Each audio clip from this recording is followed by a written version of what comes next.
नमस्कार, the leader Hindi के live में आपका स्वागत है। और घोसी उपचुनाव को लेकर बड़ी चर्चा है क्योंकि उसके नतीजे भी जो है वो आने लगे हैं और जो सुधाकर सिंह हैं समाजवादी पार्टी के उनकी बढ़त काफी हो चुकी है क्योंकि तकरीबन ये खबर आ रही है 26,000 के ऊपर की बढ़त उनकी है क्योंकि दारा सिंह चौहान बीजेपी के और उनका सपोर्ट करने के लिए कहीं ना कहीं इस वक्त हम मौजूद हैं सुभाषपा के कार्यालय जो कि लखनऊ में स्थित है, जो कि ओपी राजभर का यह कार्यालय है और यहाँ पे कई लोग बैठे हुए हैं और फिलहाल यहाँ पर सन्नाटा पसरा हुआ है। ओपी राजभर जी भी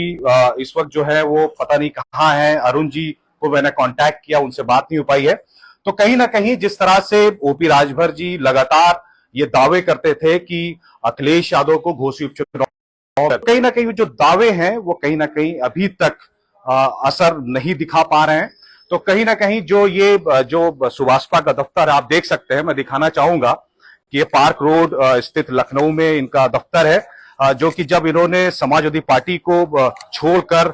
जब बीच में इन्होंने काफी बयानबाजी की और उसके बाद जब उन्होंने बीजेपी को ज्वाइन किया, बीजेपी के साथ उन्होंने अलायंस किया, उसके बाद यही वो एरिया है, मैं आपको दिखाना चाह रहा हूं जहां पे गाड़ी खड़ी है। इसी टीन शेड के नीचे उन्होंने एक बड़ी प्रेस कॉन्फ्रेंस की थी और उस प्रेस कॉन्फ्रेंस में बड़े बड़े दावे किए थे कि किस तरह से घोसी उपचुनाव और किस तरह से तमाम मुद्दों पर जो है वो विपक्षी जो दल हैं उनको धूल चटाने का काम करेंगे, क्योंकि घोसी उपचुनाव एक अहम इसलिए माना जाता है क्योंकि इसको लोकसभा का सेमीफाइनल भी बताया जाता है। तो कहीं ना कहीं जिस तरह से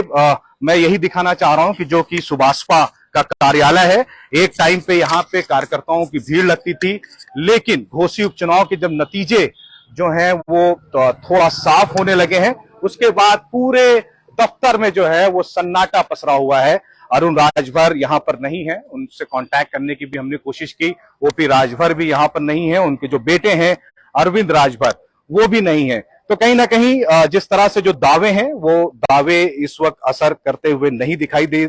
रहे हैं, क्योंकि उन्होंने बड़े दावे किए थे। उन्होंने ये कहा था कि घोसी उपचुनाव में जो विपक्षी दल है उसको धूल चटाने का काम करेंगे। कहीं ना कहीं शिवपाल सिंह यादव पर भी उन्होंने आरोप लगाया था कि वो अब जो है वो बीजेपी के पाले में आ सकते हैं। तो ये बड़ा दावा था, लेकिन जिस तरह से शिवपाल सिंह यादव ने भी उस बयान पे जो है उन्होंने अपना जो है वो